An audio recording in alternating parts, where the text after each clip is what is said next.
This podcast contains graphic adult language and content that you might be offended by. If you are sensitive to violence, drugs, murder, blood, bad accents, mutilation, or sex, poor story writing, frightening scenes, bad puns, or really just about anything else, then please turn this off right now.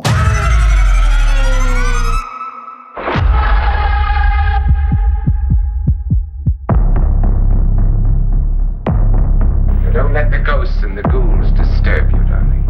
Darling, the only ghoul in the house is you. The brain is useless.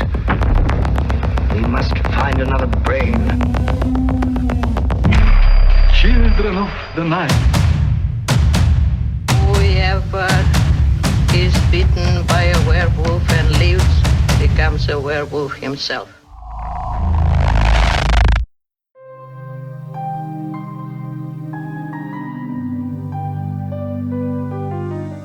Hello everybody and welcome to Night Fear's horror fiction podcast. My name is Jethro Arla. Today's story is more of a scary, creepy one about a foreign exchange student who travels to Germany and finds out why the attic is forbidden. I hope you enjoy it.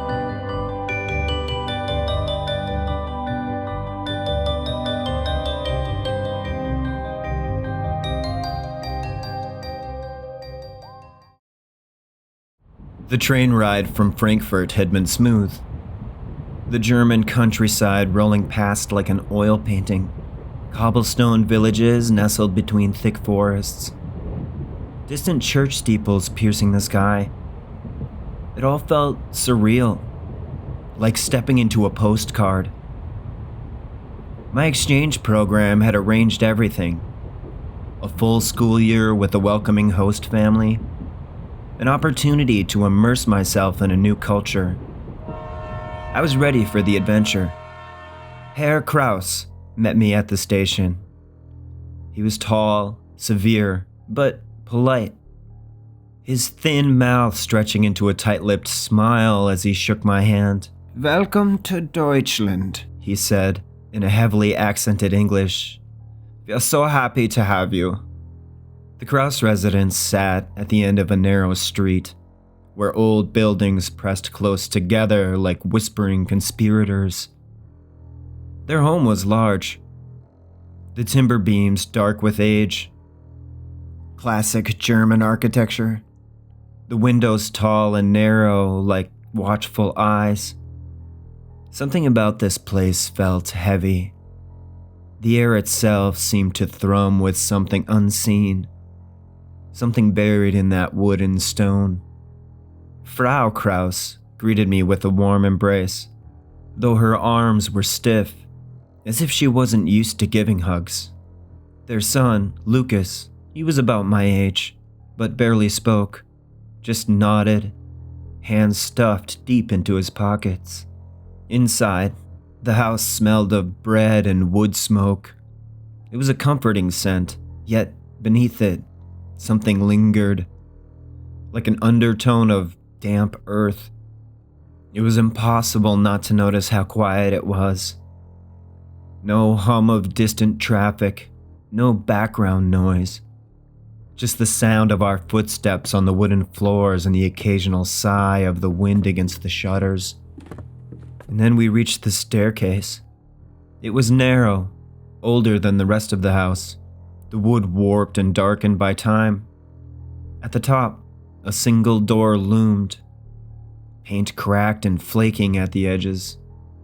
Herr Kraus placed a hand on my shoulder. "The attic is forbidden," he said. I turned to him, confused. "Why?" "Grandmother stays up there," Frau interjected. Her tone casual, though there was something clipped beneath it. Something final. "She doesn't like visitors." Lucas shifted uncomfortably beside her, his eyes darting toward the door before quickly looking away. Hair's grip on my shoulder tightened, just for a moment. "You will not go up there."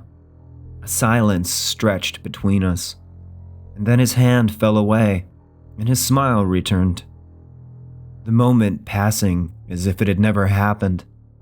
"Come, let us eat," I followed them downstairs, but I couldn't shake the feeling that something was watching me. For days, I tried to ignore the sounds I heard coming from the attic. I told myself it was just this old house settling. Those creaks and groans were normal in a place this ancient. But deep down, I knew better. Every night, the noises returned. The slow, deliberate shifting above me. The soft scrape of something being dragged across the wooden floorboards. It wasn't random. It had rhythm, intention, like a presence pacing in circles. And then there were moans. Not loud, not the wailing of someone in pain, but worse. A breathy, labored sound, like a throat too dry to properly form words. Some nights, it sounded like my name, just a whisper lost in the dark. I stopped sleeping. My body refused to relax. My ears were trained for the moment the noise would start again. But what scared me the most wasn't the sound itself. It was the fact that the Krause family never mentioned it. And one evening, as we finished dinner, I forced myself to ask, I hear things. At night?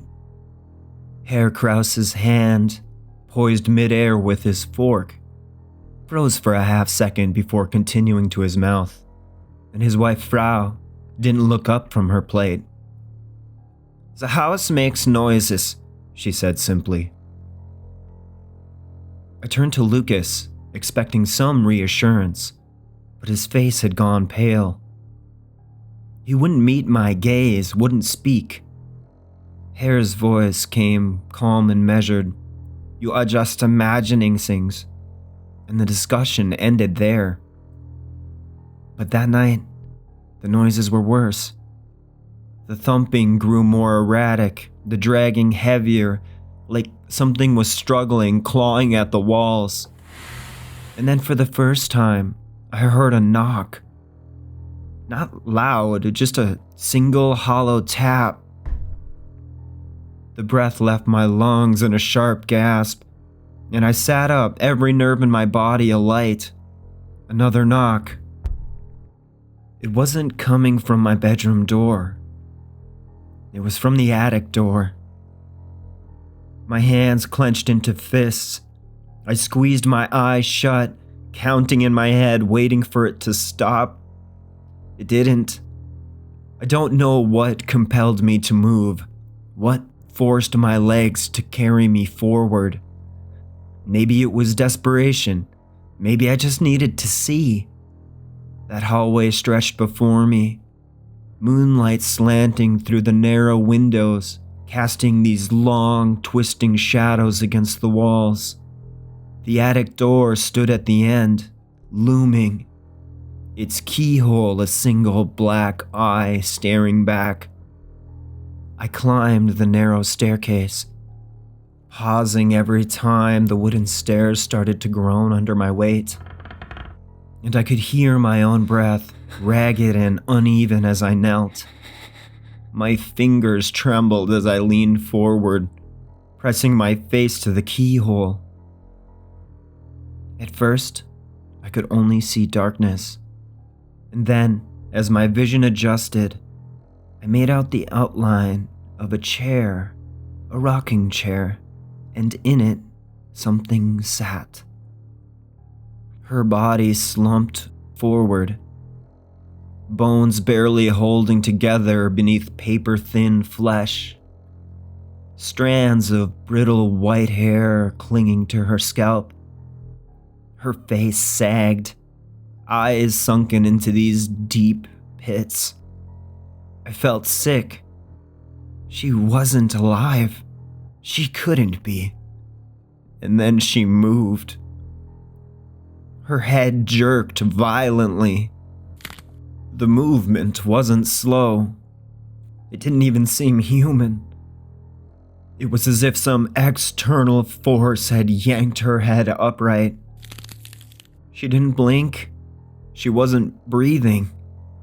She just sat there grinning, with her head tilted too far. And then her gaze turned toward the keyhole. My stomach lurched. I hadn't made a sound. Had she felt me there? I didn't move. I didn't breathe. And then, I barely had time to react before her body snapped forward, launching across the room with an unnatural speed. 1 second she was in the chair and the next she was pressed against the door. A wet, bloodshot eye filled the keyhole, staring directly into mine. I almost fell backwards down the stairs. The door shuddered violently, rattling against the hinges. I ran down the stairs as fast as I could, slamming the door shut behind me. My heart hammering against my ribs, my breath coming in sharp, shallow bursts. I pressed my back against the door, listening, waiting for her to start knocking again. But she didn't. The attic fell silent, which somehow was even worse. I didn't sleep that night. Every time I would close my eyes, I saw her. The rotting grin, the twitching movements, the horrible unblinking eye pressed against the keyhole. I stayed curled up in bed, blanket clenched in white-knuckled fists, body rigid and unmovable, as though any shift in position might summon her from the attic. When the first traces of dawn filtered through the window, I let out a shaky breath, convincing myself that morning had brought safety. But it didn't. This house had changed. It wasn't the creaking floors or the damp chill that had settled into my bones. It was the way the walls seemed to listen. At breakfast, the Kraus family behaved as if nothing had happened. Frau hummed softly as she set down a plate in front of me. Lucas stared at his cereal, shoulders tense, spoon scraping against the porcelain in slow, deliberate strokes. Hare read the newspaper, the edge of his mouth curling faintly at the corners. I wanted to speak, to ask if they had heard the rattling, the knocking, the whispering voice that had breathed my name through the wood. But I already knew the answer. They were never going to acknowledge it. The next night, the whispers started. At first, they were nothing more than a faint rustling sound, like wind slipping through the cracks in the wood. But as the hours crept on, they became voices, low clicking murmurs. I strained to listen, my breath shallow, my muscles coiled tight. The words were not English. But I don't think they were German either. They slithered into my ears in a language I'd never heard before. Yet, somehow, I felt like I should understand them. I turned onto my side, gripping the blanket like a lifeline, heartbeat thrumming against my ribs. The room had grown too cold, a creeping chill pressed against my skin, and I felt something else, something watching. The closet door was open. I was sure I had closed it before bed. A thin slit of darkness stretched inside, impossibly deep, swallowing the dim glow from the hallway. And something moved inside it, a shift of weight, a scrape against the wood. Slow, measured breathing that wasn't mine. I willed myself not to look. Don't acknowledge it. Don't move. But then it spoke, a sound that was too close. It whispered in a voice that will haunt my nightmares, distorted and terrifying. We'll be together so. A sharp gasp slipped from my lips before I could stop it.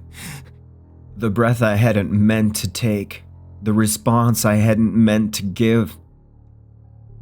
The thing in the closet laughed. A rattling chuckle, gurgling with something wet. My body snapped into action before my mind could process it. I bolted from my bed, yanking open the door and hurling myself into the hallway, feet barely touching the ground. Something behind me moved fast. I slammed into Lucas outside his bedroom, nearly knocking both of us over. His eyes were wide with terror. He grabbed my arm with shaking fingers and whispered something that made my blood freeze. "She's out." The hallway stretched impossibly long, the darkness folding in around us. We stood there breathing too hard, too afraid to move. Lucas swallowed thickly. "Come with me." His grip on my wrist was iron as he pulled me toward the staircase. We moved quickly, footsteps barely making a sound against the wooden planks. Every shadow in the house seemed like it was alive. My skin crawled with the sensation of something unseen, something close. We reached the kitchen, and Lucas flicked on a light. The dim glow flickered overhead, washing over the room in a weak yellow light. And then he turned to me. "You shouldn't have looked through the keyhole." The words came fast, hushed, edged with something desperate. I stared at him, my throat tight. "What is she?" Lucas ran a trembling hand through his hair. "I think she was my grandmother a long time ago, but now she's something else, and she doesn't die." I felt sick. "Why don't you leave?" I whispered. "Why do you stay?" His face twisted into something awful. "Where would I go?" Something creaked in the hallway. Lucas stiffened, his breath catching in his throat. I turned. The attic door was open. It looked like a gaping black mouth yawning into the void. And a shape moved in the darkness beyond. Something tall, something wrong. And it was looking at us. The thing in the attic didn't move. Not yet. It just stood beyond the threshold, where the light from the kitchen couldn't reach. The outline of its form was visible only in hints and pieces. And then it exhaled. A breath that wasn't a breath, more like a slow, wet sigh scraping the air apart. Lucas yanked at my wrist, dragging me backward. He flipped the kitchen light off, and darkness swallowed us. "She can't see us as well in the dark." The thing in the doorway twitched. The silhouette jerked violently. There was a creak, and it shuffled forward. It was coming. Lucas moved fast. He grabbed a drawer, yanking it open with a muffled clatter of silverware. His fingers closed around a heavy object, a knife, and the whispering started again. Soft at first, the same strange language. It seeped through the walls, the ceiling, the floor beneath our feet. Lucas pulled me back toward the door. My pulse pounded in my ears. I risked a glance over my shoulder. The attic door was still open, but it was empty. She was gone. A cold sweat broke across my skin. She had been there. She had been right there. Where had she? And something breathed against the side of my neck. I whipped around. Nothing. But the darkness shifted. I didn't see her, but I felt her. Every inch of my body screamed to run. Lucas shoved the door back open, pulling me onto the porch. The night was cold, but the air inside the house was colder. We ran, and we made it as far as the garden. The moonlight barely reached us. Lucas doubled over, panting. His knuckles were white around the knife's handle. "Where do we go?" I gasped, my entire body trembling with the effort of not collapsing into panic. Lucas just shook his head. He didn't have an answer. A floorboard inside the house creaked. My breath caught. She was moving again. She wasn't running. That was almost worse. She didn't need to. She knew we weren't going anywhere. Lucas gritted his teeth. "We have to." Then a light clicked on in the second floor window. Herr Kraus was watching us, and in a deliberate movement, he lifted his hand and waved. Frau Kraus appeared beside him, her head tilted to the side, and then she smiled. A deep, knowing grin. She had expected this. Like she had been waiting. Lucas swore under his breath. "They let her out." And then the door of the house burst open. I didn't look. I couldn't. The sound alone sent terror through my chest. Lucas grabbed my arm and pulled me toward the gate. We stumbled through thick grass, feet tangling in the roots that jutted from the earth like broken bones. And then, suddenly, hands. Fingers clamped down on my shoulders and my breath hitched. A voice like wind through brittle teeth hissed in my ear. Come back inside. Lucas lunged. The blade in his hand swung forward. There was a horrible wet crunch. The grip on me loosened. I fell forward, gasping, scrambling away. I looked back, and I shouldn't have. The moonlight caught the thing standing in the grass. Grandmother. She wasn't looking at Lucas. She was looking at me. And she laughed, not from her lips. The laughter came from inside her. A choked, gurgling sound like something trying to claw its way up her throat. My stomach heaved. I turned and ran. We didn't make it very far before a set of headlights appeared on the road. A car. My heart leapt. Someone was here. Someone could help us. I ran toward it, waving my arms, voice hoarse. Please help us. The car slowed. The doors opened, and two figures stepped out. Herr and Frau Kraus, still smiling. I skidded to a stop, my chest heaving. Lucas grabbed my wrist, whispering, "Don't move." Herr Kraus sighed, shaking his head. "We were hoping you wouldn't be like the others." Frau's voice was soft. "But you saw her, didn't you?" A pause, then Herr said it. "If you ever tell anyone, we will put you in the attic with her." And those words settled into my bones. A promise. A death sentence. I swallowed, my throat raw. Lucas slowly let go of my wrist. The wind howled, the trees groaned. The attic door stood open, waiting. I didn't try to run again. There was nowhere to go. The Kraus family stood between us and the road, their faces eerily calm. Herr Kraus adjusted his coat. Frau Kraus folded her hands in front of her apron, tilting her head in that familiar way. Lucas's fingers twitched at his side, still gripping the knife. It didn't matter. We weren't going to fight our way out of this. We had lost. Herr Kraus gestured toward the house.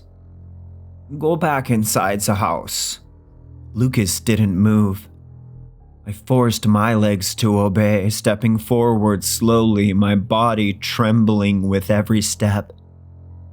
A violent urge screamed inside me to run, to do anything but walk back into that house. She was waiting, and if I disobeyed, they would drag me up those stairs themselves. I walked back inside, the warmth of the outside world vanishing the second the door clicked shut. Lucas followed.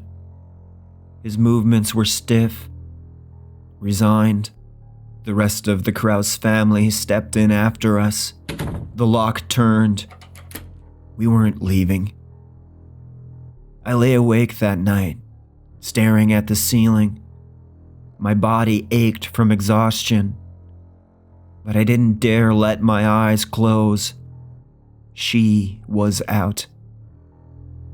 The attic door had been open. I had seen it, and she could be anywhere.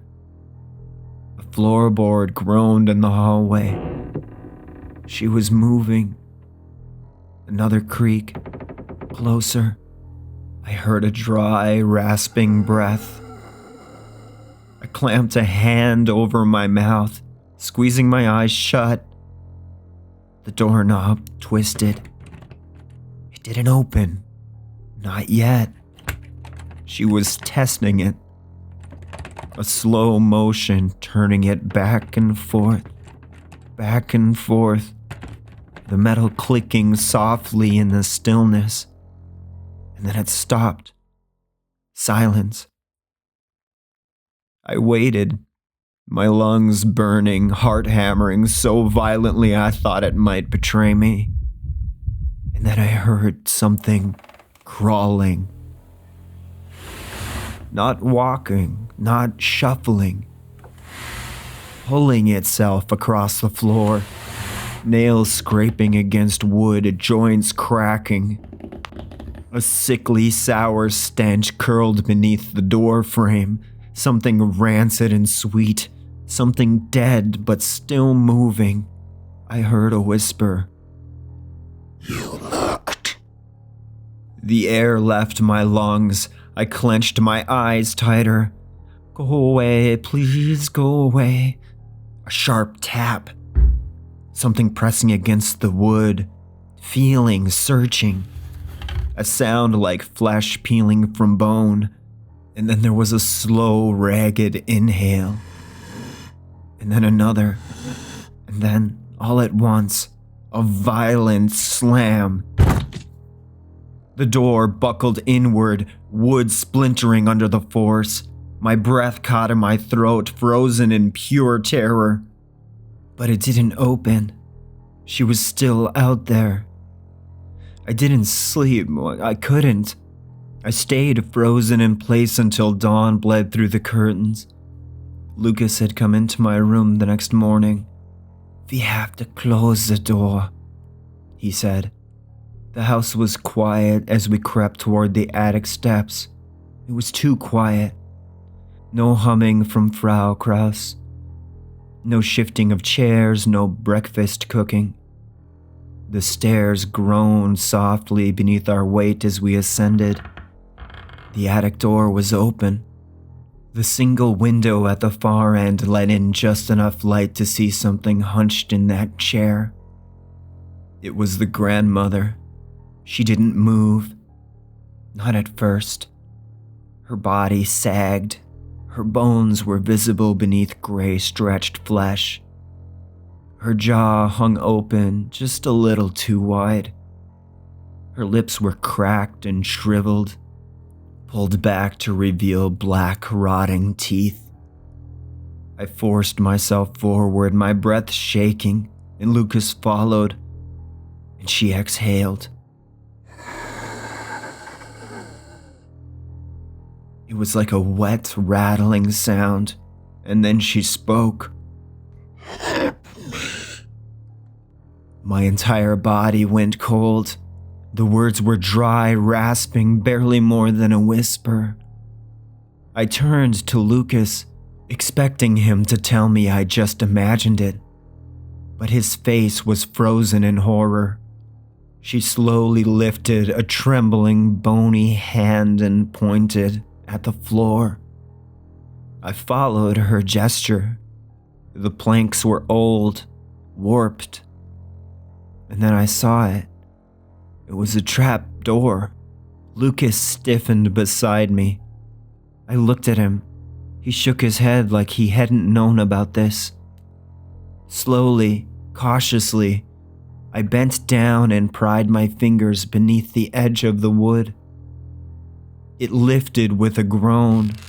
Before I saw anything, the smell hit me. It was rot, earth, something worse. I saw bones, piles of them stacked, cracked, yellowed with age. Dozens? Hundreds? Among the bones I saw fabric, dark blue, a school uniform. My stomach lurched. Foreign exchange students, like me? I stepped back, gasping, my heart slamming against my ribs. Grandmother's head snapped toward me, her mouth changing into a grin, and a laugh rattled from her chest. Behind us, the attic door clicked shut. Lucas ran for the door, yanking at the handle, fingers fumbling against the wood. The knob wouldn't budge. It wouldn't even rattle. It was locked. I couldn't move, I couldn't breathe. The bones in that trapdoor, hundreds of them layered and broken like discarded trash.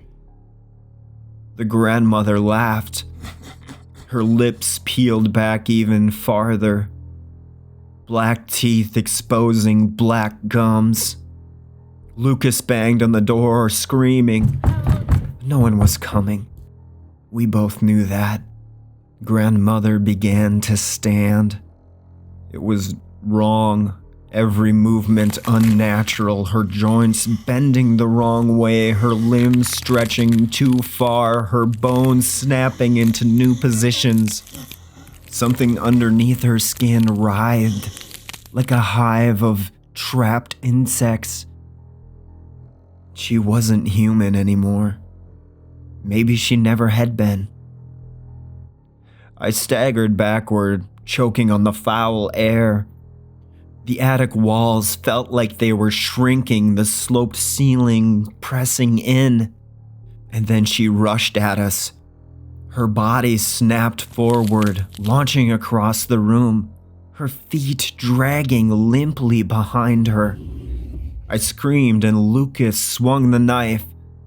She caught it midair, fingers too thin, skin splitting at the seams, bones pressing from beneath like teeth. Her head tilted, that horrible yawning grin. She shoved him backward and he flew across the attic, slamming against the wall with a sickening crack. His body slumped, and grandmother turned to me. And then she spoke. I need new life. I staggered back. Her arms began to split. Not bleeding, peeling, opening, bones unfolding, muscle stretching into something longer, more jagged. Her chest heaved. Something moving beneath the surface, something trying to push through. Her jaw snapped wider. You're fit. I turned to run, but there was nowhere to go. Nowhere to run. I dove for the trap door and she screamed. Not words, like a shrieking, broken wail. A sound so wrong my vision blurred. My head cracked with pain. I ripped open the trap door and plunged into the bones below. Some snapped beneath my weight, brittle and ancient. Above, the grandmother's legs twitched at the edge of the hole, her hand gripping the boards, her neck twisting unnaturally to look down at me. And she smiled. You belong here now. I clawed at the bones, kicking and pushing but sinking deeper into the grave of those who came before me. My fingers struck something. Wood. A door? Another way out? I shoved, my breath coming in frantic gasps. My body slick with sweat and dust and the sickly dampness of whatever had rotted down here for decades. The door gave way. I fell through. Everything went black. I woke up in bed. My body ached. My heart pounded. My mouth was as dry as sand. Had it been a dream? A nightmare? I turned my head. The attic door was closed. I sat up, my body trembling. I was barely able to keep myself upright. The morning sun came through the window. I wasn't dead. I was still here. And a voice cleared its throat. I turned. Herr Kraus stood in the doorway, his hands folded neatly behind his back, and Frau stood next to him. Both of them were smiling. "We're so happy you're feeling better." They stepped into the room, closing the door behind them.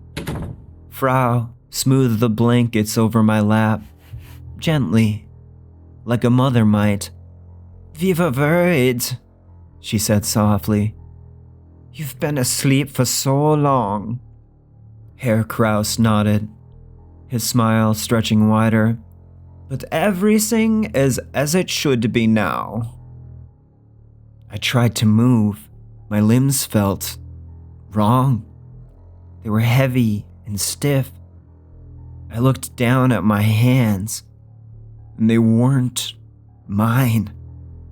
The skin was pale and loose, with liver spots and too many veins. The shape of the fingers too slim. The ridges of the knuckles. I raised them slowly, horror creeping up my spine. These hands weren't mine.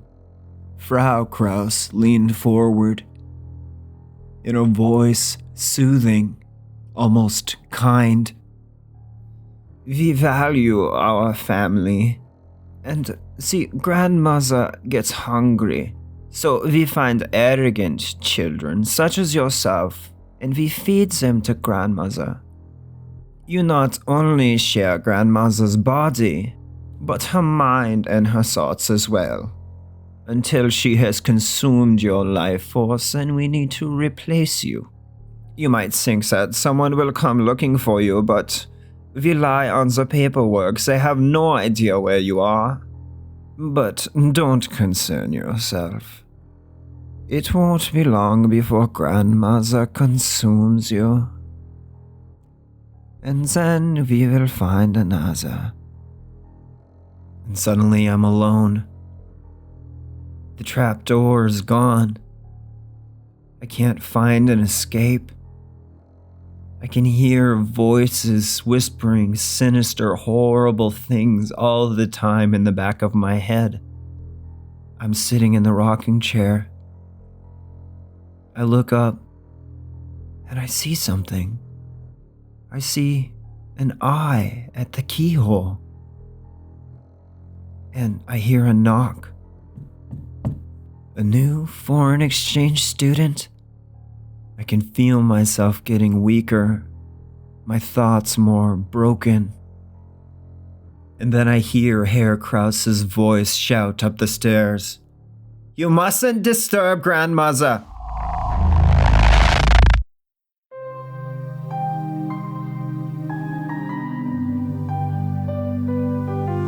Hey everybody, I hope you enjoyed that episode. The grandmother kind of gave me the creeps.